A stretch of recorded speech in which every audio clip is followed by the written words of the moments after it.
भाषा ज्ञान चैनल में आपका स्वागत है। आइए आज हम फिर भारतेंदु हरिश्चंद्र की यमुना छवि इसका वर्णन करते हैं, संदर्भ सहित व्याख्या करते हैं। और इस चैनल को जो भी देख रहा हो प्लीज़ सब्सक्राइब कर दो, क्योंकि बहुत मेहनत करते हैं आपके लिए, तो सब्सक्राइब करना ना भूलें। सब्सक्राइब कर देंगे तो जो भी वीडियो हम डालेंगे आप तक पहुंचता रहेगा। और लाइक एंड शेयर करिए अपने दोस्तों के पास, अगर हिंदी विषय में बोर्ड परीक्षा में अच्छे नंबर लाने हैं तो। और हाँ, बेल आइकन कर वाली बटन दबाएंगे तो सारी वीडियो मेरी आप तक पहुंचती रहेगी। तो आइए हम देखते हैं आज का ये पद्यांश है। कबहू होत सतचंद कबहू प्रगटत दूरी भाजत, पवन गवन बस बिंब रूप जल में बहु साजत, मनु शशि भरी अनुराग जमुन जल लोटत डोले, के तरंग की डोर हिंडोर निकरत कलोले, कै बाल गुड़ी नभ में उड़ी सोहत इत उत धावती, कै अवगाहत ढोलत कु ब्रजर मणि जल आवती। इस पद्यांश में कवि भारतेंद्र जी ने जल में पड़ते हुए चंद्रमा के प्रतिबिंब का सुंदर वर्णन किया है। यह कह रहे हैं कि चांदनी रात में हवा के चलने से यमुना का जल हिलने लगता है। कबहू होत सत माने सैकड़ों, चंद माने चंद्रमा, और कबहू प्रगटत यानी कभी प्रगटत मतलब दिखाई देता है, और कभी दूरी भाजत और कभी दूर भाग जाता है। यानी चांदनी रात में हवा के चलने से यमुना का जल हिलने लगता है, तब उस जल में चंद्रमा का प्रतिबिंब यानी चंद्रमा की परछाई छाया अनेक रूपों में सुशोभित होने लगता है। यमुना के हिलते हुए जल में लहरें भी हिलती हैं, और उन लहरों में कभी को 100 चंद्रमा के प्रतिबिंब दिखाई पड़ते हैं, जो अनेक रूपों में सुशोभित होते हैं। फिर क्या है कि पवन गमन बस बिंब रूप जल में बहु साजत, कहने कि कभी कभी उन चंचल लहरों के साथ दूर जाने से चंद्रमा का प्रतिबिंब अवश्य मतलब दिखाई देता है। लेकिन कवि के कहने का तात्पर्य है कि प्रतिबिंब लहरों के साथ उनसे दूर चला जाता है, और कभी वह कवि के सामने प्रकट हो जाता है, एवं कभी दूर जाती लहरों के साथ छिपकर दूर भागता है।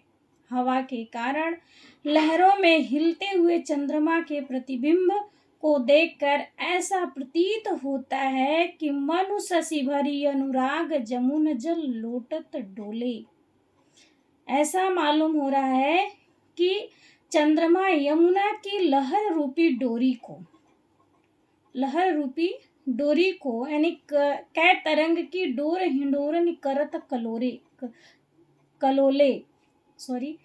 तो कहें यमुना की लहर रूपी डोरी को पकड़कर जल के झूले में झुलाता हुआ आनंद क्रीड़ा कर रहा हो। कै बाल गुड़ी नभ में उड़ी सोहत इत उत धावती, कह रहे कि ऐसा प्रतीत होता है कि किसी बच्चे के द्वारा उड़ाई गई पतंग आकाश में इधर उधर उड़ती हुई सुशोभित हो रही है। कै अवगाहत डोलत को ब्रजर मणि जल आवती, और या तो फिर कोई ब्रज युवती जल विहार करती हुई चली आ रही हो। कवि के मन में चंद्रमा के प्रतिबिंब से संबंधित कई कल्पनाएं मूर्त स्वरूप धारण करती हैं। इसमें जो भाषा का प्रयोग किया गया, आप जानते हैं पहले से ही कि यह ब्रज भाषा का प्रयोग किया गया है, और अलंकार जो है अनुप्रास और उत्प्रेक्षा और दृष्टांत अलंकार है इसमें। ठीक है, अब अगला देखते हैं। मनुजुग पच्छ प्रत्यक्ष होत मिट जात जमुन जल, कै तारा गन ठगन लुकत प्रगटत शशि अबिकल, कै कालिंदी नीर तरंग जी तो उपजावत, तितनो ही धरि रूप मिलन हित तासो धावत, कै बहुत रजत चकई चलत के फुहार जल उच्छरत, कै निष्पत्ति मल्ल अनेक विधि उठी बैठत कसरत करत। इस पद में कवि ने यमुना के जल में चंद्रमा के प्रतिबिंब का अनुपम वर्णन किया है। ठीक है, कवि कह रहे हैं कि यमुना के जल में कभी तो चंद्रमा का प्रतिबिंब दिखाई देता है, ठीक है, मनुजुग पक्ष प्रत्यक्ष होत, और कभी कभी मिट जात जमुन जल, और कभी कभी तो इसका प्रतिबिंब यानी चंद्रमा का प्रतिबिंब दिखाई देता है एवं कभी कभी क्या होता है, दिखाई नहीं देता है। पर देखकर कवि को ऐसा लगता है कि मानो दोनों पक्ष पक्ष का मतलब है कृष्ण पक्ष और शुक्ल पक्ष प्रत्यक्ष रूप का जल में मिल गए हों। कहने का तात्पर्य है कि चंद्रमा के ऐसे रूप को देखकर लगता है कि मानो कृष्ण पक्ष आ गया हो। कृष्ण पक्ष का मतलब होता है अंधेरी रात, एवं पुनः प्रकट हो जाने पर ऐसा लगता था कि मानो कृष्ण पक्ष समाप्त हो गया हो एवं शुक्ल पक्ष आ गया हो। कवि को लगता है कि मानो तारागण, कह रहे हैं कि कै तारागण ठगन लुकत प्रगटत शशि अविकल, यानी तारागण को ठगने के लिए ही जाते हैं तो कभी प्रकट हो जाते हैं। ऐसा लगता है कि मानो यमुना को ठगने के लिए ही चंद्रमा कभी छिप जाता है और कभी तरंगे उत्पन्न होती हैं। चंद्रमा उतने ही रूप धारण करके उन तरंगों से मिलने के लिए उत्साहित होकर कवि को लगता है कि मानो चंद्रमा तारागण को ठगने के लिए ही जाते हैं तो कभी प्रकट हो जाते हैं। ऐसा लगता है कि मानो यमुना को ठगने के लिए ही चंद्रमा कभी छिप जाते हैं, तरंगे उत्पन्न होती हैं और चंद्रमा उतने ही रूप धारण करके उन तरंगों से मिलने के लिए तितने ही धरि रूप मिलन ही तथा सोदावत, कह रहे मिलने के लिए उत्साहित होकर दौड़ता रहता है। फिर कह रहे के बहुत रजत चकई चलत कै फुहार जल उछरत।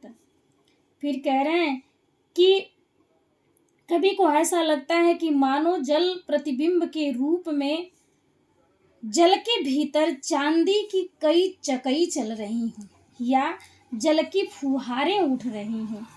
कै निष्पत्ति मल्ल अनेक विधि उठी बैठत कसरत करत, और फिर चंद्रमा रूपी पहलवान उठ बैठक का कई प्रकार की कसरत कर रहा हो, ऐसा प्रतीत होता है। गुजत कहूँ कलहंस कहूँ मज्जत पारावत, कहूँ कारंडव उड़त कहूँ जल कुक्कुट धावत, चक्रवाक कहूँ बसत कहूँ बक ध्यान लगावत, सुख पिक जल कहूँ पियत कहूँ भ्रमरावली गावत, कहूँ तट पर नाचत मोर बहुरोर विधि पक्षी करत, जन पान नहान करी सुख भरे तट शोभा सब जिय धरत। ठीक है, इसमें प्रस्तुत पद में कवि भारतेंद्र हरिश्चंद्र ने यमुना के किनारे जल में विहार करते हुए विभिन्न पक्षियों की अनुपम शोभा का वर्णन किया है। ठीक है, कह रहे हैं कि कुजत कहूँ कलहंस कहूँ मज्जत पारावत, मज्जत माने होता है स्नान करना। ठीक है, कवि कह रहे हैं कि यमुना के जल में कूजते हुए राजहंस, कलहंस मतलब राजहंस, इधर उधर विहार कर रहे हैं तो कहीं कबूतरों का समूह स्नान कर रहा है। मज्जत पारावत, पारावत मतलब कबूतर, मज्जत माने स्नान, कबूतरों का समूह स्नान कर रहा है तो कहीं कहूँ कारंडव उड़त कहूँ जल कुक्कुट धावत, और कहीं बत्तख उड़ते हुए दिखाई पड़ते हैं और कहीं जल मुर्गियां दौड़ती हुई दिखाई पड़ती हैं। यमुना के जल में चक्रवाक कहूँ बसत कहूँ बक ध्यान लगावत, और कहीं कहीं यमुना के जल में चकवा चकवी की जोड़ियां जल विहार करते हुए दिखाई पड़ते हैं तो कहीं बकुले मछलियां पकड़ने के लिए ध्यान मग्न दिखाई पड़ते हैं। तो सुख पिक जल कहूँ पियत कहूँ भ्रमरावली गावत। तो कह रहे हैं कहीं कहीं तोते और कोयल, सुख पिक, सुख माने तोता, पिक माने कोयल, यानी तोते और कोयल यमुना का जल पान करके कर रहे हैं, तो कहीं भंवरों की पंक्तियां यमुना के जल में खिले हुए कमलों पर गुनगुना रही हूँ, ऐसा प्रतीत हो रहा है। कहूँ तट पर नाचत मोर बहुरोर विधि पक्षी करत।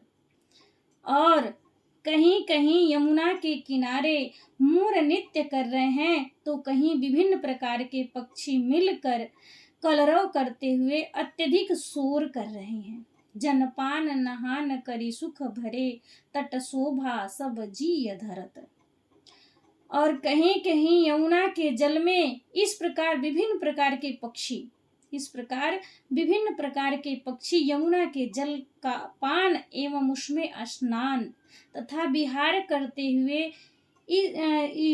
करते हुए सब प्रकार का सुख पाते हुए यमुना तट की शोभा बढ़ा रहे हैं। कवि भारतेंदु हरिश्चंद्र जी यह कह रहे हैं कि यमुना के तट की एवं स्वयं उसकी शोभा को उन्होंने अपने हृदय में अच्छी तरह धारण कर लिया है। इसमें भी, इस पद्यांश में आप देखेंगे भी अनुप्रास अलंकार है और गुण जो है प्रशांत गुण है। ठीक है, भाषा ब्रज है। Okay, thank you. इस वीडियो को पूरा देखिएगा, लाइक और प्लीज़ लाइक शेयर जरूर करें। Okay, thank you.